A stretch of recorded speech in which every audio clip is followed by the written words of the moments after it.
Let's go. You be straightforward, you be about it. Oh, no, we're in the front, we're in the front, we're in the front, we're in the front, we're in the front. Come on, Kevin, you have to do it. Kevin, you have to do it. Come on, we said we can do it. Come on, we got it. Lock me in. Lock me in. Lock me in, man.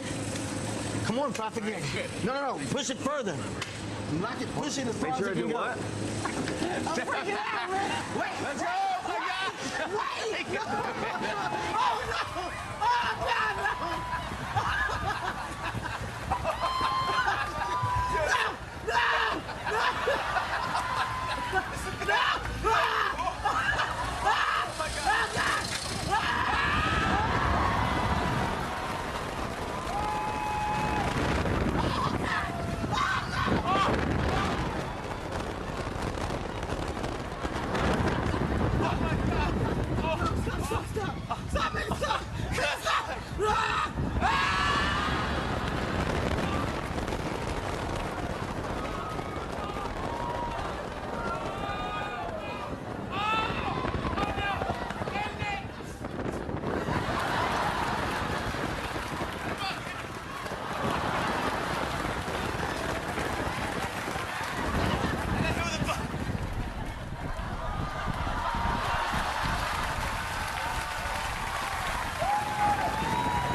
Look at how cool you are.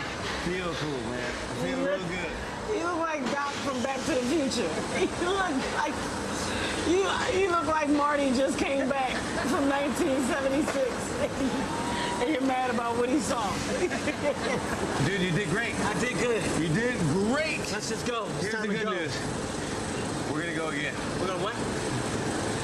One more time. No, here we go. No! Stop playing, Jimmy. No! Oh, I can't. I can't. I can't.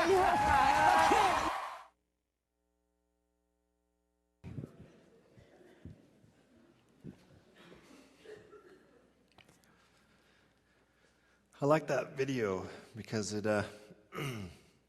if you listen closely, they're crying out to God. They're crying out for help at the beginning of the ride.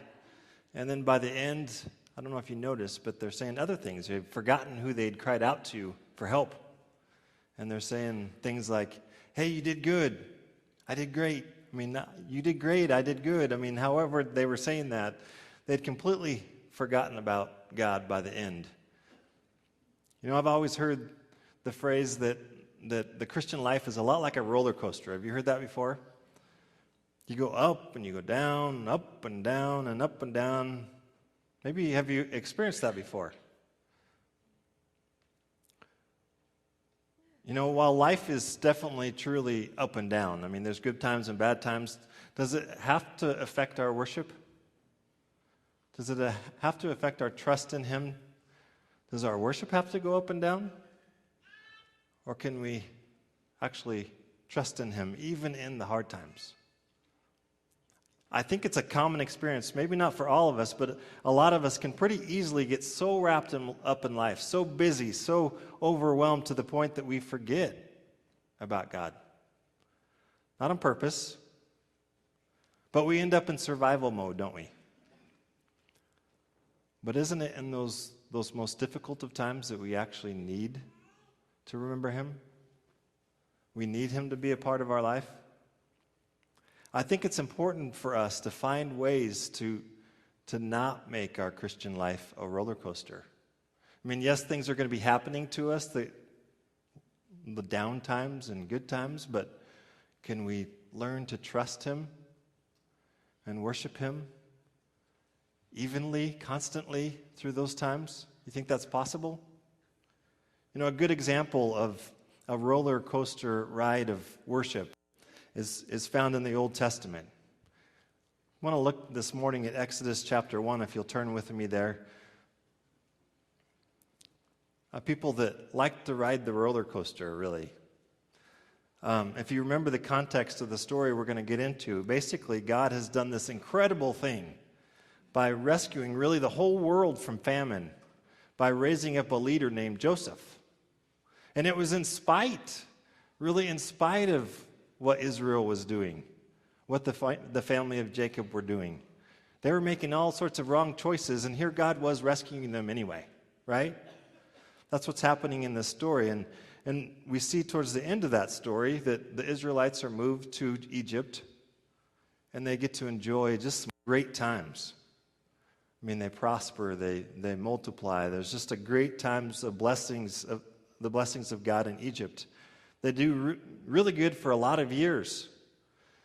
And then the story tells us that Joseph dies, and then eventually there's a king of Egypt that came along that didn't remember Joseph, didn't know Joseph's God, didn't know that the Israelites had really rescued all of Egypt from this famine. In fact, he was threatened by the Israelites, this king was. So he orders his people to oppress the Israelites through forced labor. Basically, he tells his people to put the Israelites into slavery. And that's where we find this story in Exodus chapter 1, beginning in verse 12. It says, "But the more the Israelites were oppressed, the more they multiplied and spread. So the Egyptians came to dread the Israelites, and they worked them ruthlessly. They made their lives bitter with harsh labor and brick and mortar and with all kinds of work in the fields. And all their harsh labor, the Egyptians worked them ruthlessly." That doesn't sound like a lot of fun, does it? I mean, the Egyptians had turned on them. They'd made them slaves. But that wasn't all. The king also wanted to start breaking down their numbers, wanted to start cutting back how many Israelites there were. You remember that part of the story, right? Beginning in verse 22 there. "Then Pharaoh gave this order to all his people. Every Hebrew boy that is born you must throw into the Nile, but let every girl live." I mean, can you imagine this terrible season for the Israelites? But there was hope. We see hope in Exodus chapter 2, beginning with verse 23, as we're kind of skipping through the story. The Israelites groaned in their slavery, and they cried out, and their cry for help because of their slavery went up to God. Finally, they had gotten around to talking to God about this.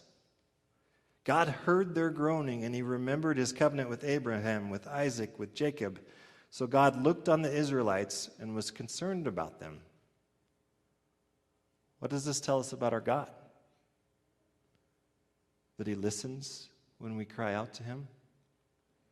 That he cares about us? He wants to be involved. In fact, if you're reading the story up to now, you will see that God has already put Moses in place to help them even before they remembered to cry out to him. It's kind of interesting. God was ahead of their cries. He had plans in place to help them. And the people were excited about it. Moses and Aaron show up in that situation, on that scene, and they met with all the leaders of the Israelites. Exodus chapter 4, verses 30 to 31. "And Aaron told them everything the Lord had said to Moses. He also performed the signs before the people, and they believed. And when they heard that the Lord was concerned about them and had seen their misery, they bowed down and worshiped." So we see this low time for the Israelites, right? And now Moses and Aaron have come, so they're starting to pick back up on the roller coaster going. They're getting excited about things. They're worshiping God again. They're trusting him again. I mean, it's really easy to worship God when things are going well, isn't it? Really easy to worship God when we see him at work. I mean, he's very clearly at work. Things are getting done. We know that he's heard our cry. We know that he's responding. He wants to help us. But this is really the beginning of the roller coaster ride for them, isn't it? If you remember when Moses first went to Pharaoh and told him to let God's people go, he didn't say, "Sure, sounds like a great idea. Let's let them go." What does he do? He punishes them, doesn't he? Causes them to have to work more and more and more. And did the Israelites keep worshiping and trusting God? Even though things had gotten worse, even though troubles had come their way, you remember their response? Exodus chapter 5, verse 21. "And the Israelites said to Moses and Aaron, 'May the Lord look on you and judge you. You have made us obnoxious to Pharaoh and his officials and have put a sword in their hand to kill us.'" I mean, how quickly they turned on God. How quickly they went from up here to down here, didn't they? What are you doing to us, God? Leave us alone. You aren't big enough to take on the Pharaoh. You aren't big enough to take care of our problems. Isn't that what they're saying? We'd rather you be gone. You're just making more trouble for us. I mean, that was their perspective. Here's the perspective word again. Because of their perspective of the situation, they stopped worshiping. They stopped trusting. The roller coaster goes down. And using the Cliff Note versions of this story as we're going along here, in spite of their lack of trust, you know that God actually does all sorts of incredible signs through the plagues that he put on the Egyptians. In spite of their lack of worship, in spite of their lack of trust.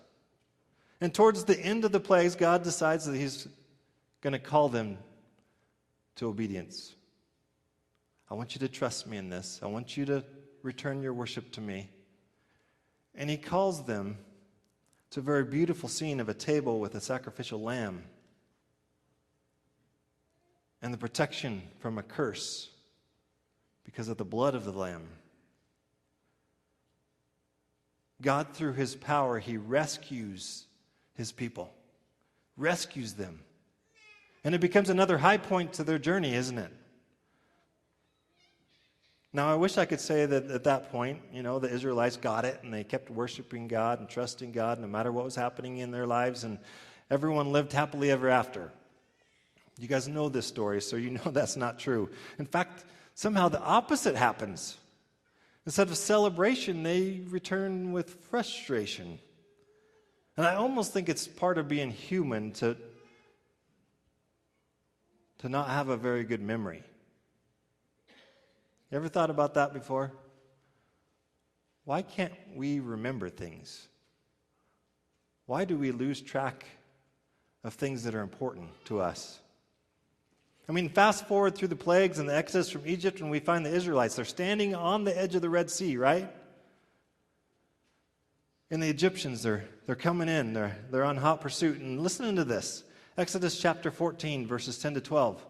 As Pharaoh approached, the Israelites looked up, and there were the Egyptians marching after them. I mean, they'd already experienced all these amazing things that God had done for them. But they were terrified. And they cried out to the Lord. They said to Moses, "Was it because there were no graves in Egypt that you brought us to the desert to die?" I mean, I love their questions, don't you? What have you done to us by bringing us out of Egypt? Why did you rescue us? Didn't we say to you in Egypt, "Leave us alone, let us serve the Egyptians"? It would have been better for us to serve the Egyptians than to die in this desert. I mean, even after all the amazing signs that God gives them, through the plagues and all the other things, this is the perspective of the Israelites. I mean, this is the same God that we serve. But yet they respond with, "We have a puny God. He's not big enough or strong enough to take on Pharaoh and his army." You know what? Slavery to the Pharaoh was better than following this guy, this God. Even having our babies killed was better than following this God. I mean, imagine that. They stopped worshiping, didn't they? They stopped trusting, and down they went. Didn't stay there very long. Exodus chapter 14, 29 to 31. But the Israelites went through the sea on dry ground with a wall of water on their right and on their left. That day the Lord saved Israel from the hands of the Egyptians, and Israel saw the Egyptians lying dead on the shore. Now, I'm pretty sure that God did this because the Israelites were outstanding citizens and they were really good at trusting God. And, I mean, they were very strong in their faith. Oh, yeah. Maybe not. Here's God doing this in spite of the way they treated him. And when the Israelites saw the mighty hand of the Lord displayed against the Egyptians, the people feared the Lord. and they put their trust in him and in Moses, his servant.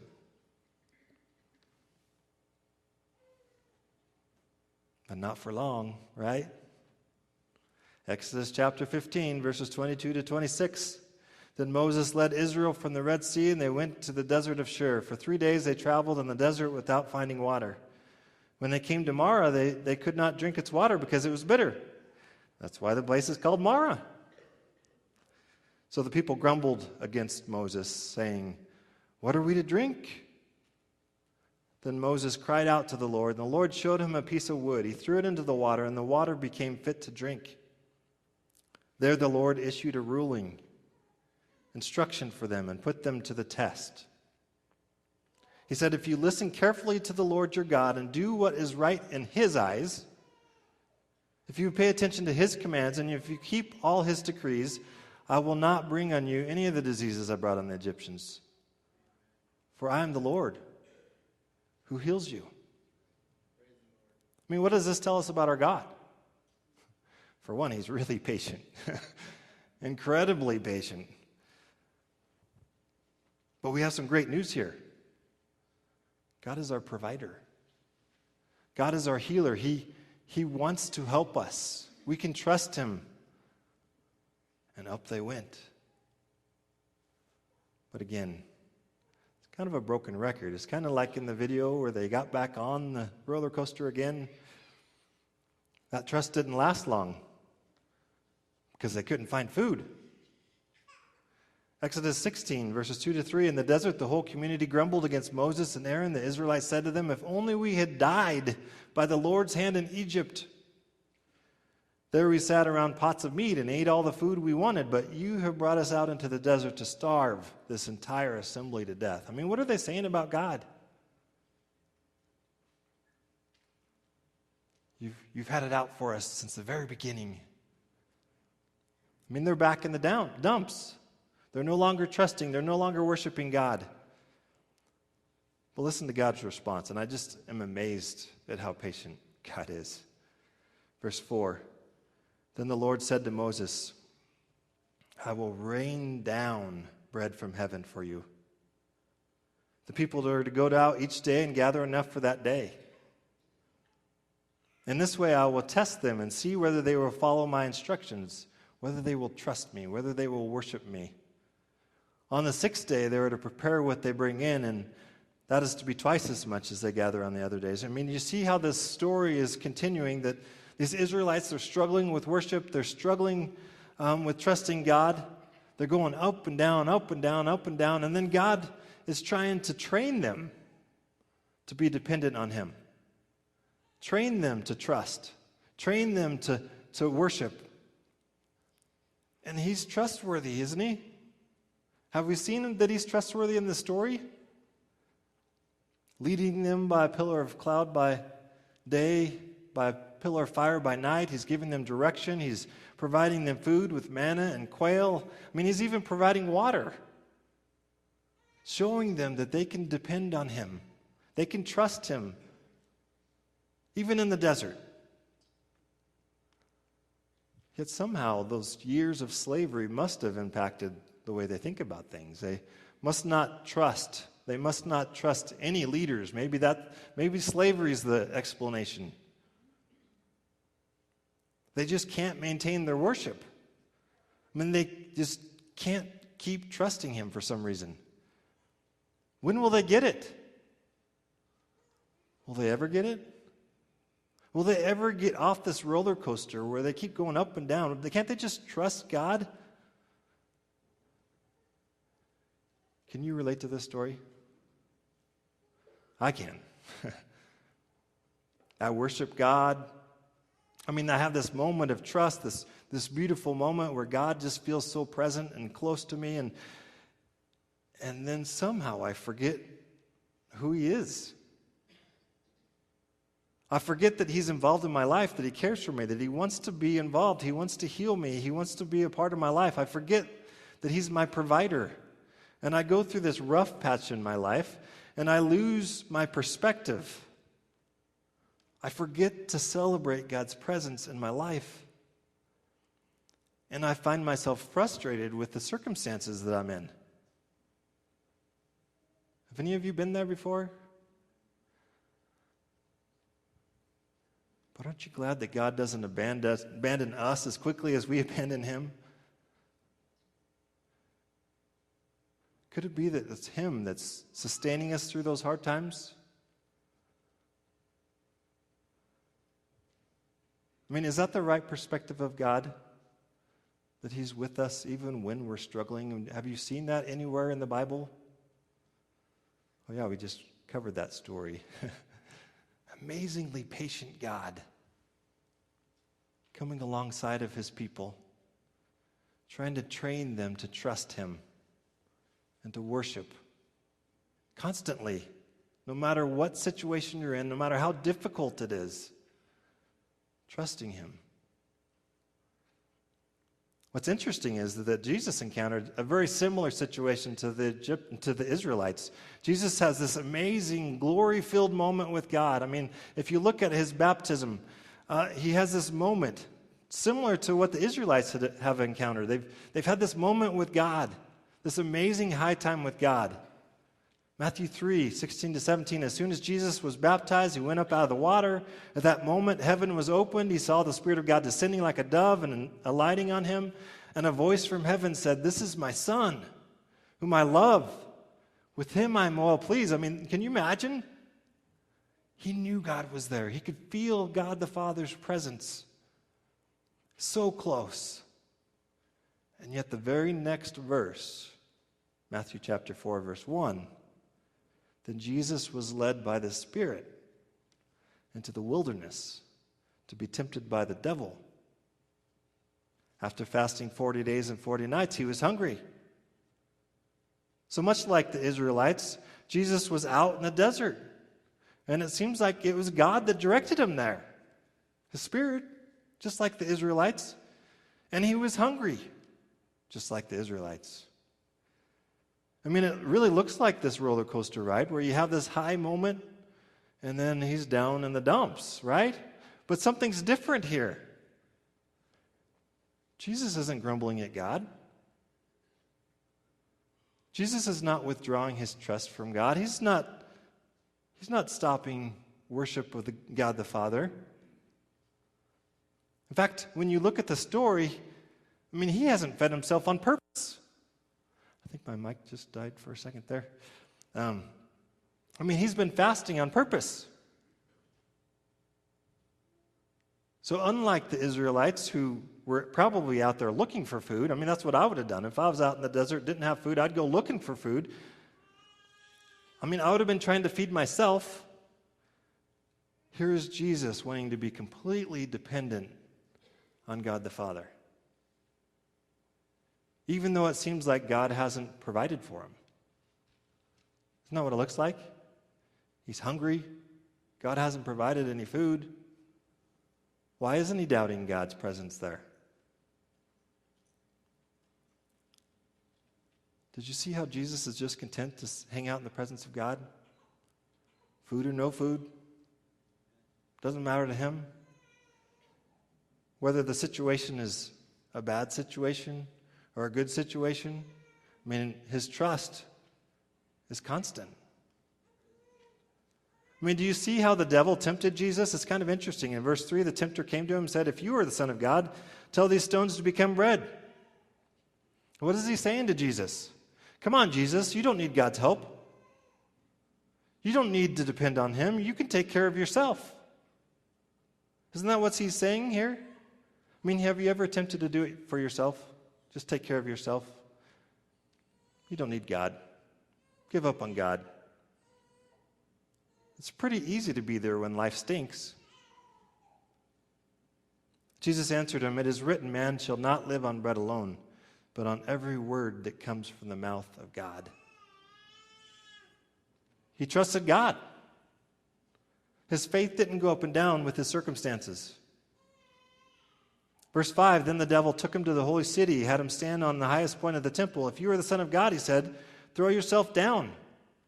For it is written, he will command his angels concerning you, and they will lift you up in their hands so that you will not strike your foot against a stone." What's the devil tempting him with? Hey, Jesus, you're powerful enough. You don't need God. You don't need to wait for him to tell you what to do. You don't need his power. You can do it yourself.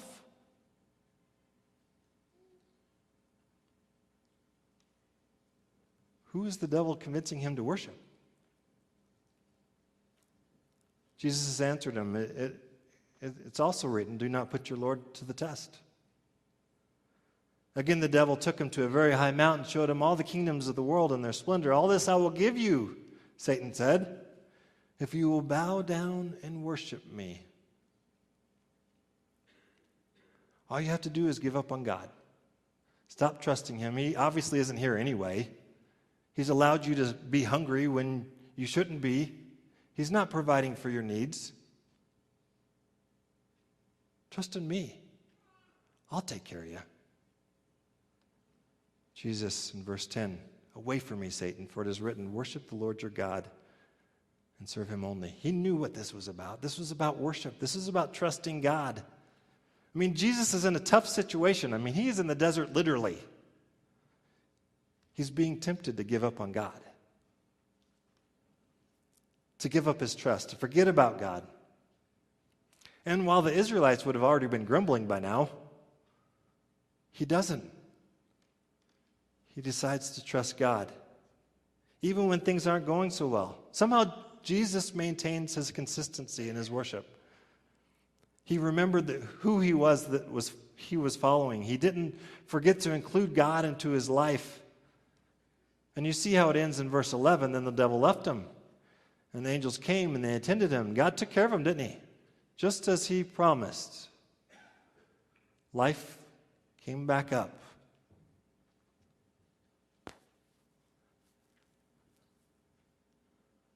What was Satan doing, really? I mean, he was testing Jesus' perspective of God.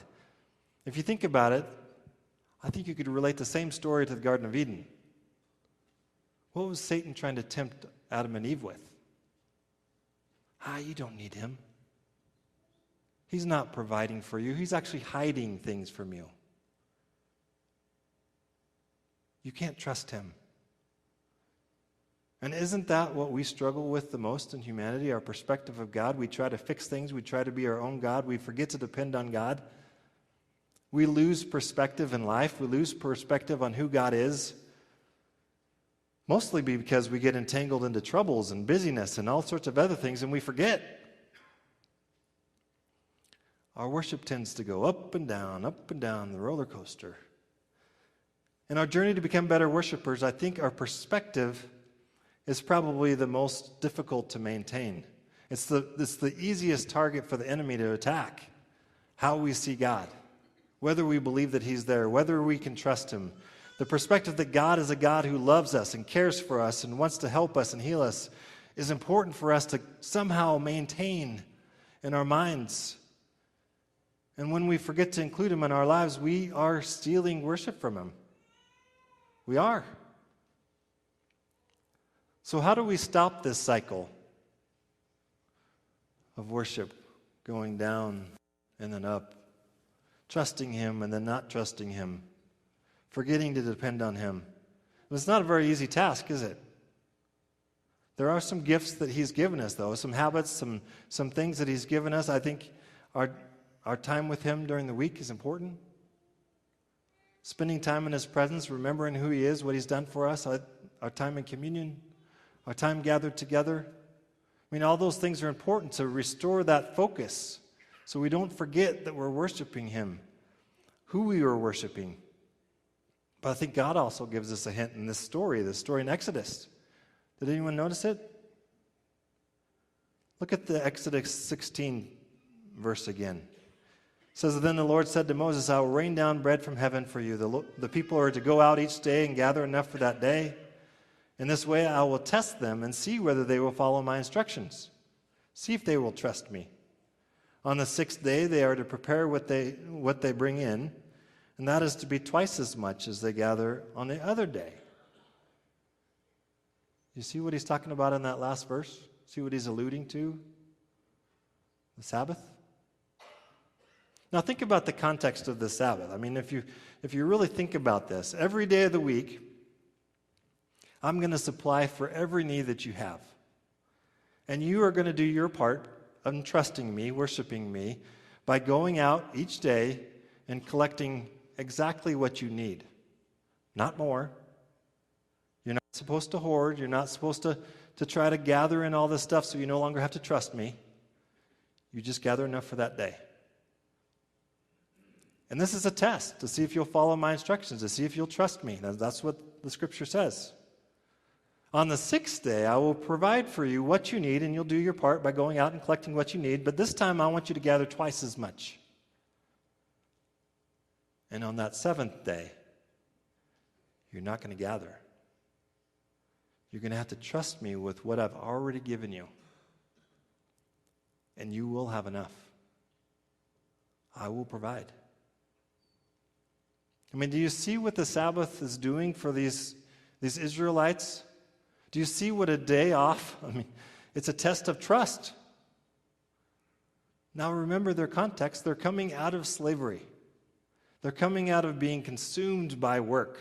They are working 24/7, 7 days a week. Performance is everything. They've got to do everything just right. The demand on them was for more production and more production. They were going to have to produce or die. And you can see how that thought process can really cloud your perspective of who God is. That he's a God who's demanding your performance. You've got to do this just right, or he's going to come down on you. We have to, I mean, this idea, we don't allow God to do anything. We do it all ourselves. We trust in ourselves. I mean, they were just so busy. They just had so many things going on, so much work to do. They probably worked all hours. They just didn't even have time to think about God. Are we any less busy? Are we any less focused on doing? Do we make time to think about and trust in our God? I mean, what does it mean for these slaves to take a day off as a gift from God?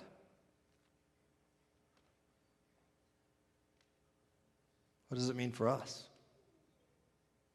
We have to earn our keep. We just have too much to do. We can't stop. I mean, it would be negligent to not do my part and make sure that I'm working as hard as I can work. Are we buying into the devil's lie? That to take a day off, I mean, it's not godly? Have we joined the rat race so much that God is no longer part of our lives? That he no longer has an opportunity to do anything for us? Is the Sabbath meant to be a reminder of whose we are? That we are not slaves to this world any longer?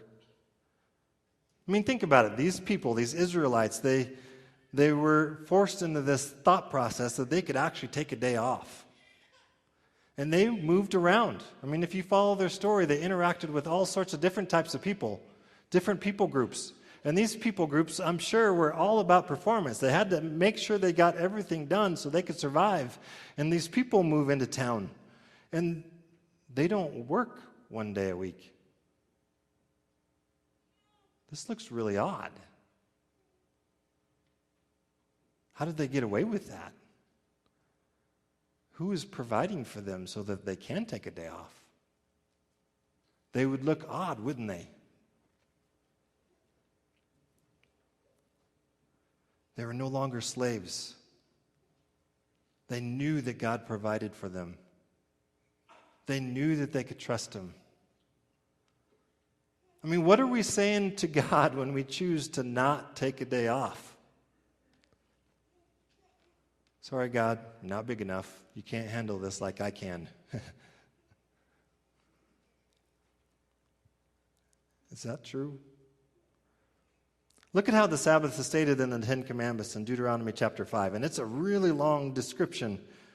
Verse 12, observe the Sabbath by keeping it holy as the Lord your God has commanded you. 6 days you shall labor and do all your work, but the seventh day is a Sabbath to the Lord your God.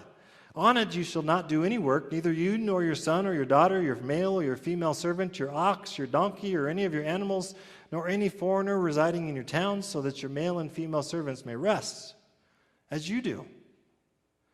Remember, remember, remember, remember that you were slaves in Egypt, and that the Lord your God brought you out of there with a mighty hand and an outstretched arm.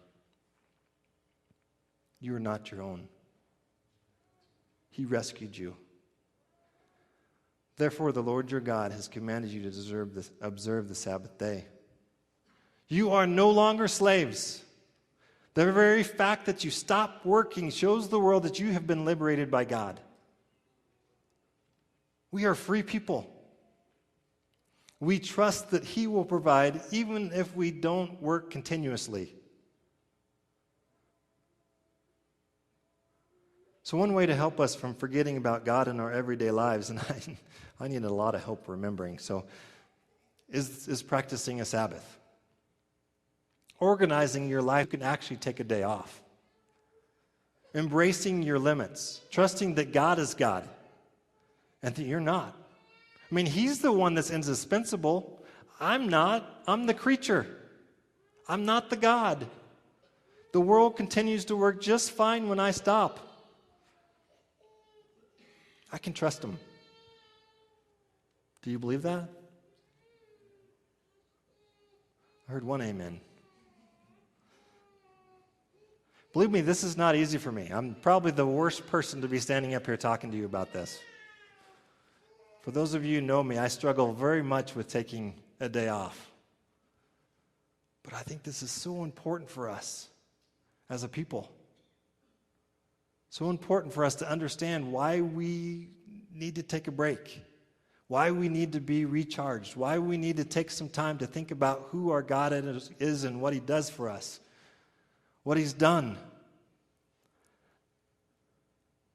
I mean, when we stop, we need that rest to replenish us. We need to delight in what we've been given. We need to take time to contemplate about Him. If we took the Sabbath seriously, what would the celebration be? I mean, it would be a huge celebration. We'd actually have something to look forward to. A day of rest. A day for fun. Will we worship God by trusting Him to take care of the world while we take a day off and recharge? I mean, it's a gift from God. What kind of perspective would we gain if we would rejoice in this gift that God has given us? Will we trust Him? Do you think that if you took a day off and you actually did something today, that you would the world will still be running when you got back? And the Sabbath is just one tool that God has given us to help us with this roller coaster of faith. And just because life goes up and down, challenges and good times, and